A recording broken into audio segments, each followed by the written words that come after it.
Praise lord. దేవుని యొక్క నామంలో మీ అందరికీ నా శుభాభివందనాలు తెలియజేస్తా ఉన్నాను. మరి ఒకసారి దేవుని యొక్క వర్తమానాన్ని, దేవుని యొక్క వాక్యాన్ని పంచుకోవడానికి ప్రభు ఇచ్చిన అవకాశాన్ని బట్టి నీకు వందనాలు. ఈ రోజు మనం మాట్లాడబోయే అంశం ఏంటి అని అంటే గనక ప్రార్థన. మేబీ ఈ యొక్క ప్రార్థన అనే సిరీస్ని 4-5 పాటలుగా తీసుకెళ్ళాలని నేను ఇష్టపడతా ఉన్నాను. ఎందుకంటే అనేకమైన విషయాలు ఇందులో మనం నేర్చుకోవడానికి ఉన్నాయి. అసలు ప్రార్థన యొక్క అవసరం ఏంటి, ప్రార్థనలో ఎందుకు ఇంత కీలకమైన పాత్ర మనలో పోషిస్తూ ఉంది, ప్రార్థన చేయడం ద్వారా ఏం జరుగుతుంది మన జీవితంలో, అసలు ప్రార్థన ఎందుకు చేయాలి, ఇదే అంశాలపైన రకరకాల పార్ట్స్ యొక్క ప్రేయర్ సిరీస్ ని తీసుకెళ్ళడానికి ఎంతగానో ఇష్టపడుతున్నాను. మొట్టమొదటిగా అసలు ప్రార్థన అంటే ఏంటి? చాలా సార్లు మనం గమనిస్తే కనుక ప్రార్థన అంటే మనకున్న అవసరతలు, మనకున్న విన్నపాలను ప్రభుకు మనం తెలియజేసుకోవడమో అని మనం ఆలోచిస్తూ ఉంటాం. యాక్చువల్లీ ప్రార్థన అంటే ఏంటి అని అంటే ప్రభుతో సంభాషణ. ప్రార్థన అంటే దేవుడితో మనం మాట్లాడుట, దేవుడు తిరిగి మనతో మాట్లాడుట. It's a dialogue. అంటే రెండు వైపుల నుంచి సంభాషణ జరుగుతూ ఉంటుంది. మనము మాట్లాడతాం ప్రభుతోటి, ప్రభు కూడా మనతో మాట్లాడతాడు. ప్రియులారా, ఇందులో మనం అర్థం చేసుకోవాల్సిన విషయం ఏంటి అని అంటే కనుక మత్తయి రాసిన సువార్త 14:23 చూద్దాము. ఆయన అంటే యేసు ప్రభు జన సమూహములను పంపివేసి ప్రార్థన చేయుటకు ఏకాంతముగా కొండ ఎక్కిపోయి సాయంకాలం అయినప్పుడు ఒంటరిగా ఉండెను.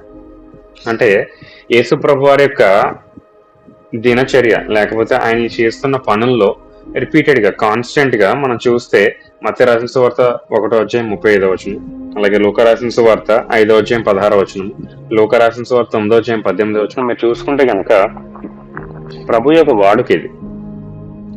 యేసు ప్రభు వారు ఈ భూలోకంలో గడిపిన రోజులన్నీ కూడా చాలా ఎక్కువగా ప్రార్థన చేసేవాడు. ఆయన యేసు ప్రభు వారికి ఏం అవసరతలు ఉంటే ఆయన ప్రభువుకి లేకపోతే తండ్రి అయిన దేవుడికి మొరపెట్టి ప్రార్థన చేయాల్సినంత అంశాలు ఏమైనా ఉంటాయా అని మనం గమనిస్తే గనక ప్రార్థన యొక్క నిజమైన భావన మనకి అర్థమవుతుంది. అప్పుడు ఎలాగా అని అంటే గనక ప్రార్థనలో జరుగుతున్న ప్రతి విషయము కూడా ప్రభువుతో మనం సంభాషిస్తా ఉన్నాం. ప్రార్థనలో అనేకమైన అంశాలు ఉంటాయి. ప్రార్థనలో ఆరాధన ఉంటుంది, ప్రార్థనలో స్తుతి ఉంటుంది, ప్రార్థనలో దేవుని యొక్క వాక్యం ఎత్తిపెట్టి మనం ప్రార్థన చేయడం కూడా ఉంటుంది. ఎందుకంటే అపోస్తలుడైన పౌలు కూడా అంటాడు, నానా విధములైన ప్రార్థనలతోటి ప్రార్థన చేయండి అని చెప్పి. సో మొట్టమొదటిగా ఇక్కడ చూసుకుంటే వాట్ ఈస్ ప్రేయర్? ప్రార్థన అంటే ఏంటి? ప్రార్థన అంటే చిన్న డెఫినేషన్ ఇస్తా ఉన్నాను. పరలోకంతో మనుషుల భాగస్వామ్యం. ప్రార్థన అంటే పరలోకంతో మనుషుల యొక్క భాగస్వామ్యం. It's a partnership with heaven. ఎందుకు అని అంటే గనక ఈ భూలోకంలో మనిషికి దేవుడు అధికారం ఇచ్చాడు. ఏమన్నా ఇక్కడ జరిగించాలి తన కార్యాలు అంటే గనక అది కేవలం మానవుడు ఒకటే చేయగలడు. ఎందుకంటే మానవుడికి శరీరం ఉంది గనక. సో ప్రార్థనలో మనం ఏం చేస్తా ఉన్నాం అంటే గనక పరలోకంలో మనకు కావాల్సిన ప్రతి ఆశీర్వాదం దేవుడు అనుగ్రహించాడు. ఎఫెసీయులకు రాయబడిన పత్రిక 1:3 చూస్తే పరలోకంలో ఉన్న సకల ఆశీర్వాదాలు మనకు ఆల్రెడీ అనుగ్రహించబడ్డాయి. ఈ యొక్క ఆశీర్వాదాలు లేకపోతే దేవుని యొక్క దీవెనలు ఇవన్నీ పరలోకంలో ఉంటాయా? భూలోకంలో కూడా రావాలి అని అంటే గనక ఒక బిజినెస్ పార్ట్నర్షిప్ లాగా ఒక డీల్లోకి మనం యేసు ప్రభు వారితో వెళ్ళాలి, పరలోకంతో వెళ్ళాలి. ఆ పార్ట్నర్షిప్, ఆ సంబంధం ఎక్కడ కలుగుతుంది, ఎక్కడ మనం దాన్ని పొందగలుగుతాము అని అంటే గనక ప్రార్థనలో. సో ప్రార్థన అంటే ఏంటంటే it's not just communication, only సంభాషణ ఒకటే కాదు. ఇట్స్ ఎ బిజినెస్, ఒక వ్యాపారం అంటే తప్పుగా అర్థం చేసుకోకండి. ఈ వ్యాపారంలో ఏం జరుగుతుందని అంటే కనుక పరలోక సంబంధమైన విషయాలు, మనకు కావలసిన ఆరోగ్యం, మనకు కావలసిన ఆశీర్వాదం, మనకు కావలసిన స్వస్థత, మనకు కావలసిన విడుదల, మన దినదినము మనకు కావలసిన పోషణ సమస్తము కూడా ఈ యొక్క ప్రార్థనలో ఇమిడి ఉంది. ఈ ప్రార్థనలో ఎప్పుడైతే మన భాగస్వామ్యం అవుతామో దేర్ ఈస్ అన్ ఎక్స్చేంజ్. ప్రభు దగ్గర ఉన్నది మనకి ఇచ్చేస్తాడు, మన దగ్గర ఉన్నది ప్రభు తీసుకుంటాడు ఈ ప్రార్థనలో, రైట్? అందుకని యేసు ప్రభు వారు ఇంకా తెల్లవారుజాముకు మునపే అని రాయబడి ఉంటారు చాలాసార్లు. ఎందుకని అంటే గనక ప్రార్థన క్యారీస్ ద ఫస్ట్ ప్రయారిటీ. దేవుడి దగ్గర మనం చేయవలసిన మొట్టమొదటి పని ఏంటి అని అంటే కనుక ప్రార్థన.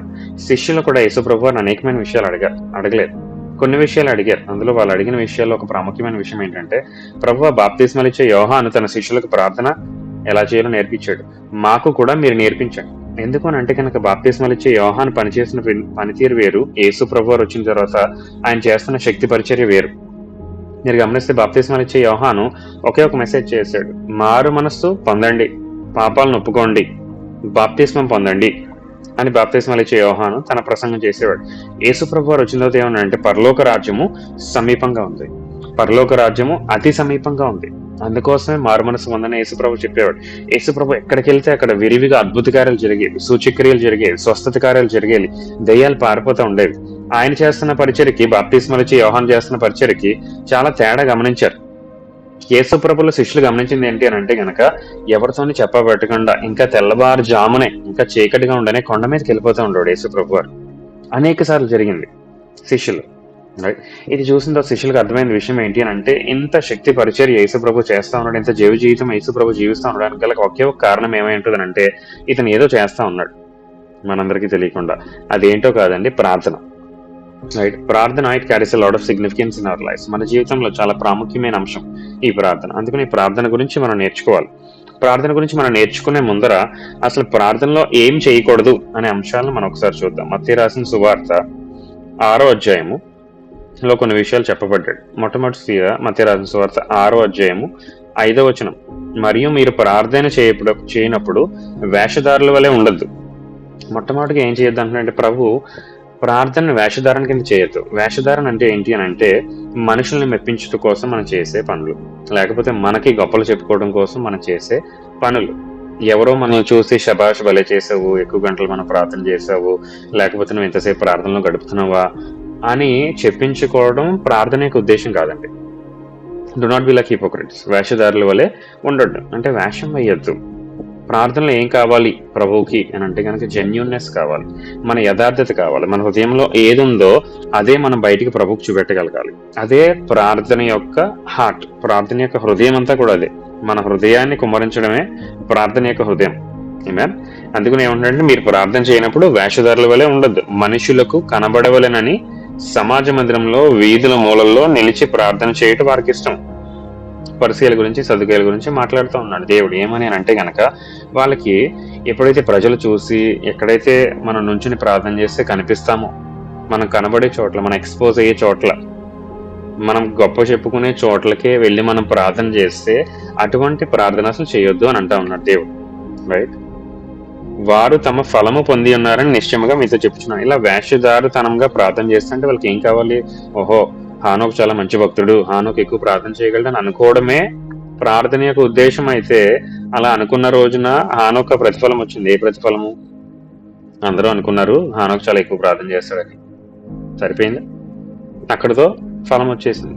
ఇక్కడ మీరు అర్థం చేసుకోవాల్సిన ఇంకో విషయం ఏంటి అంటే చాలాసార్లు మనం ప్రార్థన చేసేటప్పుడు దేవుడి దగ్గర మన విన్నపాలు తీసుకెళ్తాం. ప్రభువా, ఇదిగో మా పిల్లలు స్కూల్ ఫీజులు కట్టాలి, నా కొడుకులకి ఉద్యోగాలు రావాలి, లేకపోతే వాళ్ళకి వివాహాలు అవ్వాలి, మంచి సెటిల్మెంట్ నాకు కావాలి, ఫైనాన్షియల్ ఫ్రీడమ్ కావాలి, క్యాన్సర్ నుంచి విడుదల కావాలి, అనారోగ్యం నుంచి స్వస్థత కావాలి, లేకపోతే కుటుంబ పరిస్థితులు చక్కబడాలని అనేకమైన విన్నపాలు మనం ప్రభు దగ్గర తీసుకెళ్తాం. యాక్చువల్లీ ఇది కూడా మంచిదే, తప్పని నేను అనట్లేదు. కానీ మన ప్రార్థన విన్నపాలు మనం ఎప్పుడైతే ప్రభు దగ్గర తీసుకెళ్ళడానికి ప్రయత్నం చేస్తూ ఉంటామో అక్కడ నుంచి ప్రభు మన ఆత్మల్ని క్వికెన్ చేస్తాడు, సజీవింపజేస్తాడు.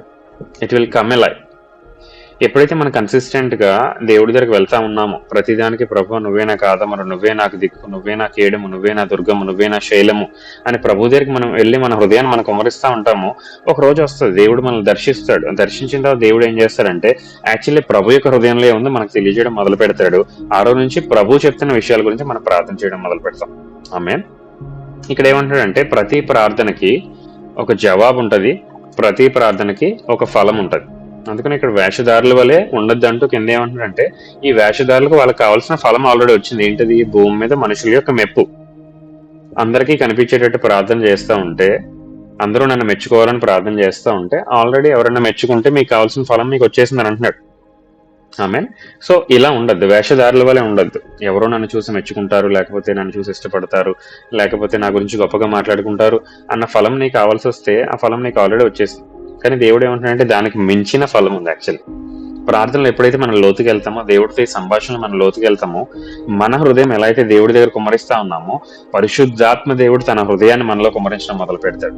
అది నీ జీవితాన్ని ప్రభావితం చేస్తుంది, నీ జీవితంలో రూపాంతరాన్ని తీసుకొస్తుంది. ఆమేన్. ప్రభు మనతో మాట్లాడుతూ ఉన్నాడు ఈరోజు. మొట్టమొదటి విషయం మనం ప్రార్థన చేయకూడదు ఏంటి అంటే కనుక వేషధారుల వలె ఉండదు. ఆమేన్. రెండో విషయం మత్తయి రాసిన సువార్త 6:7 ఏమంటాడంటే మరియు మీరు ప్రార్థన చేయప్పుడు అన్యజనుల వలె వ్యర్థమైన మాటలు ఉచ్చరింపవద్దు, వచింపవద్దు, విస్తరించి మాట్లాడుట వలన తమ మనవి వినబడినని వారు తలంచున్నారంటే ఎక్కువ సార్లు అదే పనిగా ప్రభు ఇది చేయి, ఇది చేయి, ఇది చేయి, ఇది చేయి, ఇది చేయి, ఇది చేయనంటే ఎక్కువ సార్లు రిపీట్ చేస్తే ప్రార్థనకి జవాబు వస్తుంది, ఫలితం వస్తుంది అని అనుకోవద్దు అంటున్నాడు దేవుడు. అలా అని అనేక సార్లు మన విన్నపాలు దేవుడికి తెలియచేయద్దని కాదు, దీంట్లో ఒక బ్యాలెన్స్ ఉండాలి. ఎలాగనా అంటే గనక ప్రభువుకి ఎప్పుడైతే మనం ప్రార్థన చేస్తూ ఉంటామో మన లోపల విశ్వాసం కలుగుతూ ఉంటుంది. ఇన్ఫాక్ట్ ప్రార్థనలోకి వెళ్ళక ముందరే కొన్ని ప్రేరిక్విజిట్స్ ఉన్నాయి, కొన్ని చేయాల్సిన యాటిట్యూడ్స్ ఉన్నాయి. ఇలా ఉండాలి మన ఆలోచన విధానం, ఇలా మన హృదయం సిద్ధపాటు కలిగి ఉండాలని కొన్ని విషయాలు ఉన్నాయి. అవి తర్వాత బోధిస్తాను నేను. ఆమేన్.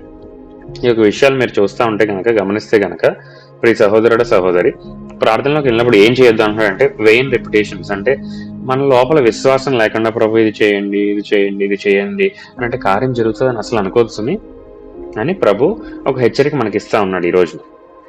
ఆమేన్. ఈ యొక్క పనులు మనం ప్రార్థనలో చేయకూడదు. ఇంకోటి చేయకూడదు ఏంటి అంటే మార్కు రాసిన సువార్త 11వ అధ్యాయము 25వ వచనం కూడా చూద్దాం. మార్కు రాసిన సువార్త 11వ అధ్యాయము 25వ వచనం. మీరు ఒకని మీద విరోధం ఏమైనా కలిగి ఉన్న ఎడల మీరు నిలవబడి ప్రార్థన చేయనప్పుడల్లా వారిని క్షమించుడి. అంటే ఏమంటా ఉన్నాడు ప్రభు అని అంటే గనక, ఎవరిపైన అఫెన్స్ ఉంటే, ఎవరినైనా క్షమించాల్సి ఉంటే, రైట్, ఎవరి గురించన్నా ఇంకా క్షణమాపణ మనం విడుదల చేయలేని స్థితిలో ఉంటే, వాళ్ళు మనకి రేపిన గాయం కావచ్చు, వాళ్ళు మనకి పెట్టిన కష్టం కావచ్చు, బాధ కావచ్చు, ఈ యొక్క శ్రమ కావచ్చు, దుఃఖము కావచ్చు, కొన్నిసార్లు వీటిని ఏం చేయాలంటున్నాడంటే ప్రభు ప్రార్థనలోకి వెళ్ళక ముందరే వాటిలన్నీ క్షమించేయమంటున్నాడు. సో ప్రార్థనలోకి వెళ్ళక ముందరప్పుడు ఇంకా ప్రిపేర్ అవుతున్నప్పుడు మనం చేయకూడని పని ఏంటంటే ఎవరిపైకే కూడా ఈ క్షమించలేని తనమనే హృదయం మనలో ఉండకూడదు. క్షమించలేకపోతున్నాను పలానా వ్యక్తిని అని అనిపిస్తే అసలు నువ్వు ప్రార్థన చేస్తే ప్రార్థన ప్రతిఫలం ఉండదు అంటున్నాడు, ప్రార్థనకు బహుమతి ఉండదు అంటున్నాడు దేవుడు. అందుకని 3 విషయాలు ప్రభు మనకి చాలా సూటుగా చూపించాడు. ఒకటి, వేషధారుల వల్లే ప్రార్థన చేయొద్దు. ఒకసారి నమ్మకం లేకుండా పదే పదే ప్రార్థన చేయొద్దు.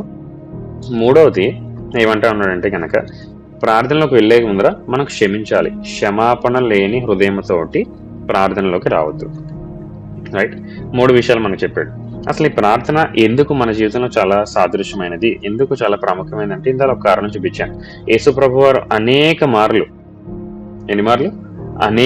ఆయన ఏం చేసేవాడు అంటే గనక, ఆయన ఎక్కువ ప్రార్థనలో ఉండేవాడు. ఇన్ఫాక్ట్ హెబ్రీయులు రాసిన పత్రిక 5వ అధ్యాయము 7వ వచనం చూడండి.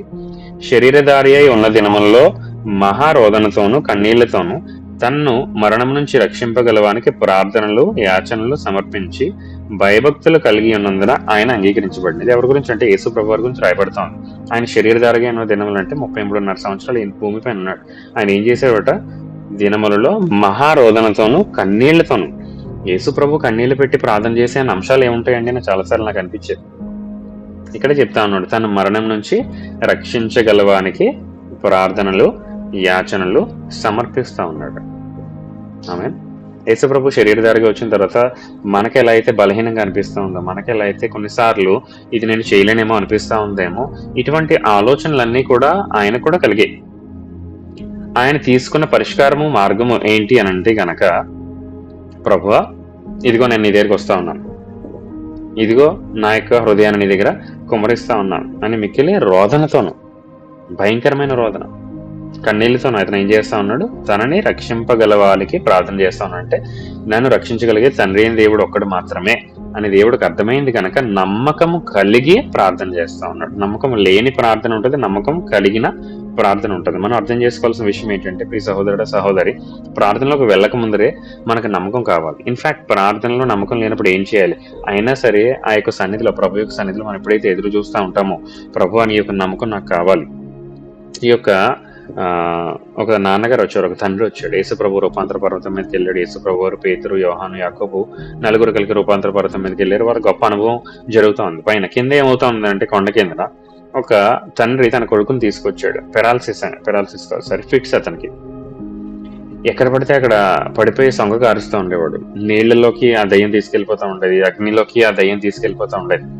ఏమే ఈ యొక్క తండ్రి ఏం చేశాడంటే, శిష్యుల దగ్గరికి తన యొక్క కుమారుని తీసుకొచ్చి ఏమంటా ఉన్నాడంటే, నా కొడుకు ఇలా జరుగుతుంది, దయచేసి మీరు స్వస్థత కోసము సహాయం చేయండి, దయ్యం నుంచి నా కొడుకు విడుదల కలిగించినట్టే వాళ్ళు ప్రార్థన చేశారు కానీ జరగలేదు.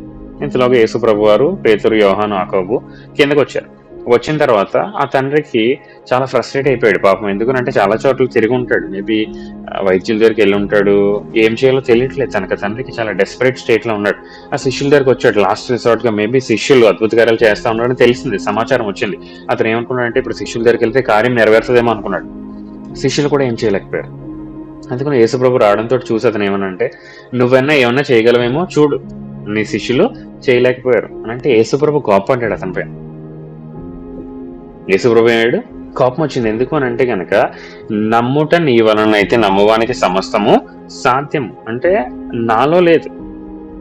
ఏప్రిల్ రాసిన పత్రికలు ఏమంటాడంటే, తన దగ్గరకు వచ్చేవారు ఆయన ఉన్నాడనియు నమ్మాలి. నెంబర్ 1 థింగ్ ప్రార్థనలో మనకు కావాల్సింది ఏంటంటే నమ్మిక. నువ్వు ఎప్పుడైతే ప్రార్థనలోకి వెళ్తున్నావో ఆయన ఉన్నాడని నమ్మాలి. అందుకని ఆయన ఇమ్మానుయేల్ అనే దేవుడి కింద వచ్చాడు. ఇమ్మానుయేల్ అనే మాటకు అర్థం ఏంటి? దేవుడు మనకు తోడు. అంటే ఆయన మన దగ్గర ఉన్నాడనే విషయాన్ని మనం చాలా జాగ్రత్తగా గమనించాలి. ఉన్నాడని నమ్మితేనే ఒక వ్యక్తి దగ్గరకు నువ్వు సహాయం కోసం వస్తావు. ఇన్ఫాక్ట్ శిష్యుల దగ్గరకు వచ్చినప్పుడు అతనికి నమ్మకం ఉంది. ఏమని అంటే కనుక, శిష్యుల దగ్గర తీసుకొస్తే నా యొక్క కుమారుడిని వీళ్ళు స్వస్థపరుస్తారని నమ్మకంతో వచ్చాడు. కానీ ఎప్పుడైతే అక్కడ స్వస్థత కార్యం జరగలేదో అతనిలో ఒక అపనమ్మిక వచ్చేసింది. అప్పుడు అతను ఏమంటాడంటే, నీకు యేసు ప్రభువుని కూడా నమ్మలేకపోయాడు. ఇప్పుడు ఏమంటా ఉన్నాడు అంటే కనుక, నువ్వైనా ఏమైనా చేయగలవేమో చెయ్యండి అని చెప్పి యేసు ప్రభు కోపడ్డాడు. నమ్ముట నీ వలనైతే నమ్మువానికి సమస్తము సాధ్యం. ప్రియ సహోదరుడు సహోదరి, ప్రార్థనలోకి వెళ్ళక ముందర మనకు కావాల్సిన ప్రీ రిక్విజిట్ ఏంటి? మనకు కావాల్సిన హృదయం పోస్చర్ ఎలా ఉండాలి అని అంటే గనక, ఆయన ఉన్నాడని నమ్మాలి. ఎవరైతే ఆయన దగ్గరికి వస్తున్నారో, ఎలా వస్తాం మనం ఆయన దగ్గరికి? ప్రార్థన ద్వారా మనం వస్తాం. ఈ ప్రార్థనలో మనం చేయాల్సిన అంశం ఏంటి? మొట్టమొదటి ఆయన ఉన్నాడని నమ్మాలి. ఆయన ఈ పరిస్థితిలో ఉన్నాడని నమ్మాలి. ఆయన నీకు తోడుగా ఉన్నాడని నమ్మాలి. ఆయన నీ పక్షంగా ఉన్నాడని నమ్మాలి. ఆయన నీ కోసం పోరాడుతున్నాడని నమ్మాలి. ఆయన నేను విడుదలిస్తాడని నమ్మాలి. ఆయన నీకు స్వస్థత అనుగ్రహించాడని నమ్మాలి. ఆయన నీకు కావాల్సిన ప్రతి ఆశీర్వాదం ఆల్రెడీ అనుగ్రహించాడని నమ్మాలి. ఈ నమ్మిక it becomes the foundation for prayer. ఈ యొక్క ప్రార్థనకు పునాది ఏంటి అంటే నీకు దేవుడి పైన ఉన్న నమ్మిక. మనం నమ్మదగిన వారుగా లేకపోయినా ఆయన నమ్మదగిన వాడుగా ఉన్నాడు. ఆమేన్. శారాకి విశ్వాసం ఎక్కడి నుంచి వచ్చింది అని అంటే గనక, వాగ్దానం చేసిన వాడు నమ్మదగిన వాడు అని నమ్మింది శారా. అబ్రహాం కూడా అంతే, వాగ్దానం చేసిన వాడు నమ్మదగిన వాడు. ప్రభు ఏం నమ్మంటాడంటే, ఈ యొక్క పరిస్థితులలో నుంచి ఆయన్ని తప్పించడానికి సమర్థుడై ఉన్నాడు. హల్లెలూయా. ఆమేన్.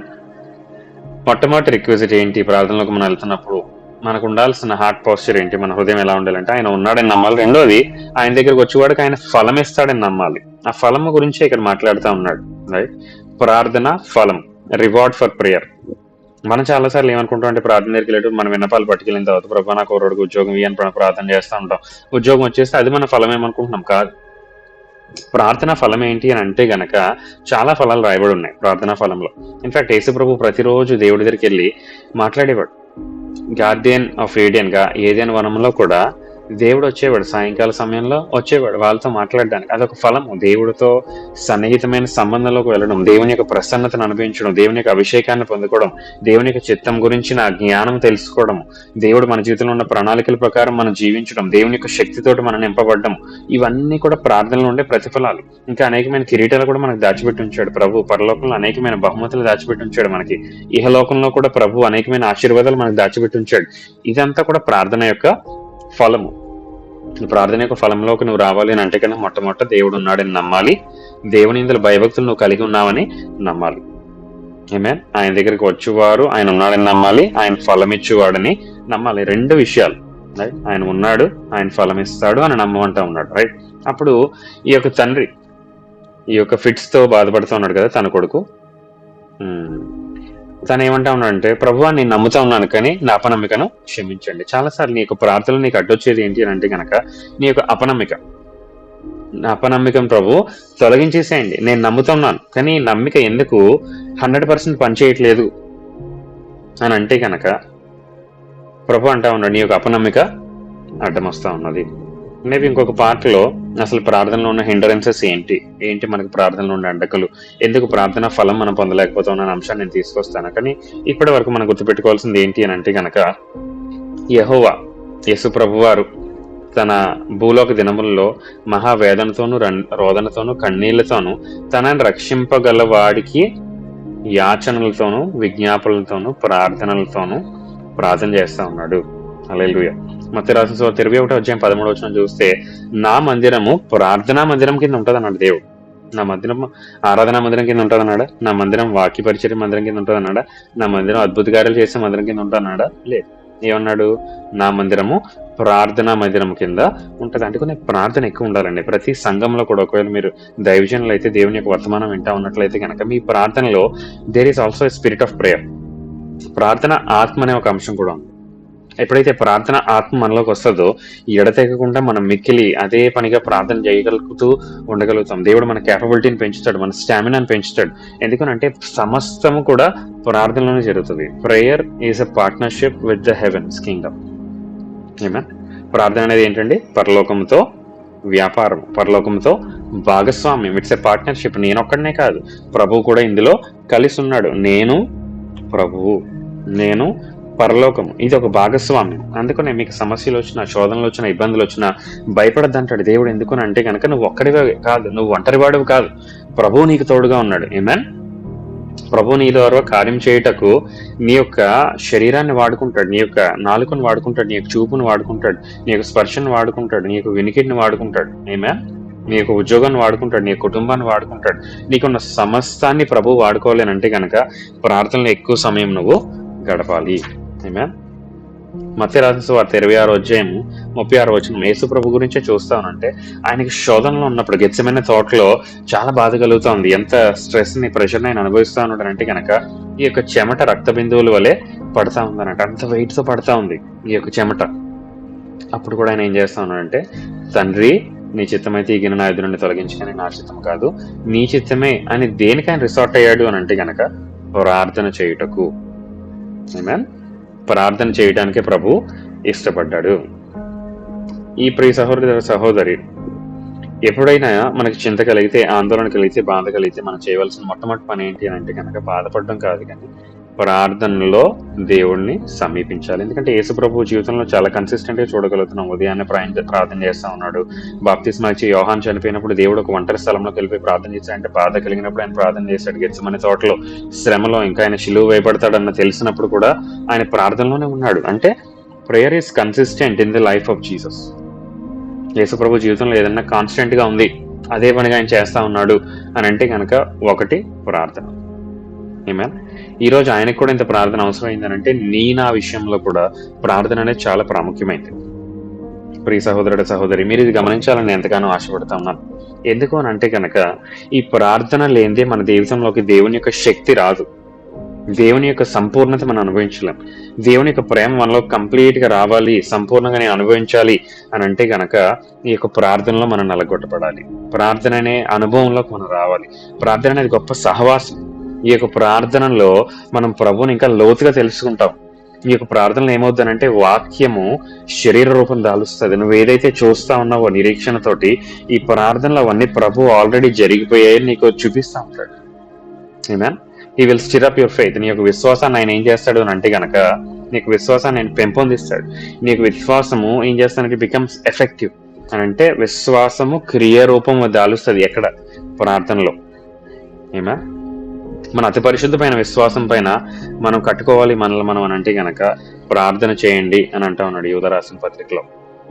అందుకని ఈ రోజున ప్రార్థన చాలా ఆవశ్యకమైంది, ప్రార్థన చాలా ప్రాముఖ్యమైంది. ప్రియ సహోదరుడ, సహోదరి, నీ గురించి నేను ప్రార్థన చేయడానికి ఇష్టపడతా ఉన్నాను. ఈ రోజున ప్రార్థన యొక్క బేసిక్స్ ను చూసావు, ప్రార్థనలు ఎలా ఉండకూడదనే అంశం నువ్వు చూసావు. నీ గురించి నేను ప్రార్థన చేయడానికి ఇష్టపడతా ఉన్నాను. ఈ రోజున ప్రభు నీతో మాట్లాడితే నిన్ను ప్రేరేపిస్తే ఈ రోజు నువ్వు ఉన్న స్థానంలోనే మోకాళ్ళు వేసి దేవుని యొక్క సన్నిధిలోకి వచ్చి ప్రభుని అడుగుదాం. ప్రభువా, ఈ యొక్క ప్రార్థనలో ఎదగాలనుకుంటున్నాను, ఈ రోజు నాతో మాట్లాడేది తండ్రి. I want this prayer. ఈ యొక్క ప్రార్థన లైఫ్ నాకు కావాలి. బహుశా ఈ ప్రార్థన జీవితము చాలా ఇన్కన్సిస్టెంట్ గా ఉందేమో, క్రమశిక్షణ లేకుండా ఉందేమో. మనకు నచ్చినప్పుడు ప్రార్థన చేస్తాను, లేకపోతే కష్టం వచ్చినప్పుడు ప్రార్థన చేస్తాను, కానీ ప్రతి సమయంలోనే ఒక సమయం పెట్టుకుని స్పెసిఫిక్ గా మనం ప్రార్థన చేయట్లేదేమో. ప్రభుని క్షమాపణ అడుగుతాం ఈ రోజున. ప్రభు నన్ను క్షమించండి, నీ యొక్క కృప మళ్ళీ నా పైన తీసుకురండి. నేను ఈ ప్రార్థనలో నేను నలగొట్టబడాలనుకుంటున్నాను, ఈ ప్రార్థనలో నేను ఉండాలనుకుంటున్నాను. ఈ ప్రార్థనలో నా అనుభవము, అద్భుతమైన అనుభవం, నీ యొక్క ప్రేమ, నీ యొక్క కృప, నీ యొక్క కరుణ, నీ యొక్క జాలి నేను పొందాలనుకుంటున్నాను తండ్రి. బహుశా వేషధారుడి వల్లే ఉన్నాము. ఉదయాన్నే వెళ్ళి క్యాలెండర్ ముందు ఉంచుకుని చిన్న ప్రార్థన చేసేస్తే సరిపోతుందని నువ్వు అనుకుంటున్నావేమో. నీ హృదయంలో నమ్మిక ఉండాలి ప్రియ సహోదరుడా, సహోదరి. అటువంటి వేషధార భక్తి వద్దు, వేషధార ప్రార్థన వద్దు. ప్రభుని అడుగుదాం ఈ రోజున. ప్రభు నన్ను క్షమించండి, ఫర్గివ్ మీ లార్డ్. వేషధారుడి వల్లే ఉన్నాను, నన్ను క్షమించండి. ఈరోజు నుంచి అలా ఉన్నాడు. నా యొక్క హృదయంలో ఏది ఉందో అదే ప్రార్థన చేస్తాను తండ్రి. నా యొక్క హృదయాన్ని నీ దగ్గర కుమరిస్తాను ప్రభువా. నీ యొక్క హృదయాన్ని నేను తెలుసుకుంటాను తండ్రి. నీ యొక్క వర్తమానాన్ని నేను తెలుసుకుంటాను. నీ యొక్క స్వరాన్ని నేను వింటాను. నీ యొక్క ప్రవచన వాక్కుని నేను వింటాను తండ్రి. నీకు వందనాలు, మీకు స్తోత్రములు. నీకు అసాధ్యమైంది ఏది లేదు ప్రభువా, నీకు సమస్తము సాధ్యము. బహుశా నీ హృదయంలో ఆ యొక్క తండ్రి వలె నమ్మిక లేకుండా ఉన్నాము. ప్రభుని అడుగుదాం, ప్రభు నా యొక్క అపనమ్మికని క్షమించండి అతను అడిగాడు. అపనమ్మికని ఎలా జయించాలో నేర్పించండి అని అతను అడిగాడు. ఇదే మంచి సమయం అనుకుంటా ప్రార్థన చేయుటకు. ప్రభువా, ఈ యొక్క హృదయంతో నేను నీ దగ్గరకు వచ్చిన ఆ ప్రార్థన ఫలించదు. ఎందుకనంటే నా లోపల నమ్మిక లేదు. ప్రభు యొక్క నమ్మికని నాలో పుట్టించండి. నీలో సంపూర్ణమైన నమ్మిక నాకు పుట్టించండి. ఎవరైతే నీ దగ్గరకు వస్తారో ఆయన యందు నమ్మిక ఉంచాలి. ఆయన యందు గొప్ప కార్యాలు చేస్తాడని నమ్మిక ఉంచాలి. ప్రభు నీ యొక్క నమ్మకం మళ్ళీ నాలో కలిగించండి. నీకు విశ్వాసం మళ్ళీ నాలో పుట్టించండి. నీ యొక్క సంతోషం నాలో పుట్టించండి. నీ యొక్క రక్షణ ఆనందాన్ని నాలో పుట్టించండి అని ప్రార్థన చేద్దాం. పరిశుద్ధుడా, నీకు వందనములు తండ్రి. ఇంకెవరైనా క్షమించాలేమో బహుశా ఈ రోజున. ఎందుకు కొన్నిసారి ప్రార్థనలోకి వెళ్తున్నప్పుడు నీ యొక్క ప్రార్థన నెరవేరు అని అంటే కనుక ఎవరికైతే మనం వచ్చున్నామో వాళ్ళు క్షమించండి అంటా ఉన్నాడు. బహుశా నీకు జరగకూడని క్రియ అయినా సంభవించిందేమో, వాళ్ళు చేయకూడని పనులేమన్నా నీకు చేశారేమో. ఈరోజు పరిశుద్ధాత్మ దేవుడు ప్రేరేపిస్తా ఉన్నాడు, వాళ్ళని క్షమించండి, వాడిని విడుదల చేసేయండి. ఎందుకంటే పగ తీర్చుకున్న వాడు యెహోవా అంటా ఉన్నాడు. మనం పగ తీర్చుకోవసరం లేదు, యెహోవాయే పగ తీర్చుకుంటాడు. తండ్రి నీకు వందనములు, నీకు స్తోత్రములు. రాజా, ఈ యొక్క గొప్ప కార్యం మీరు చేయమని అడుగుతా ఉన్నాను. నీ యొక్క బిడ్డల యొక్క పట్ల నేను పక్షం ప్రార్థన చేస్తా ఉన్నాను తండ్రి. నీకు వందనాలు, మీకు స్తోత్రాలు. నీకు అసాధ్యమైనది ఏది లేదని ప్రకటిస్తా ఉన్నాం. ప్రార్థనా జీవితంలో ఇంకా మెరుగుపరచండి, ఇంకా ఉన్నతమైన శిఖరాలకు ఎక్కించమని ప్రార్థన చేస్తా ఉన్నాను తండ్రి. నీకు వందనాలు, మీకు స్తోత్రాలు. నీ యొక్క గొప్ప కార్యాలు మా జీవితంలో చేయమని అడుగుతున్నాను. ప్రార్థనలో ఇంకా ఉన్నతమైన స్థానాలు తీసుకెళ్ళండి. ప్రార్థనలో ఆ రూపాంతర పర్వతం యొక్క అనుభవం మాకు ఇవ్వండి ప్రభువా. మా యొక్క శరీరాల నుంచి నీ యొక్క మహిమ ప్రవహించాలి, మా యొక్క దుస్తుల నుంచి నీ యొక్క మహిమ ప్రవహించాలి. అటువంటి అనుభవంలోకి మమ్మల్ని తీసుకెళ్ళమని అడుగుతున్నాను. విరిగి నలిగిన హృదయంతో, నన్ను తగ్గించుకున్న స్వభావంతో మీ సన్నిధిలోకి మేము వస్తూ ఉన్నాం. ఈ యొక్క విన్నపాన్ని మీ యొక్క సన్నిధిలో చేరుస్తూ ఉన్నాం. మా పట్ల, మా పక్షాన గొప్ప కార్యం చేయమని అడుగుచు యేసు నామములో ప్రార్థన చేస్తా ఉన్నాం తండ్రి. ఆమేన్, ఆమేన్. Thank you. రెండవ భాగంలో మళ్ళీ కలుసుకుందాం.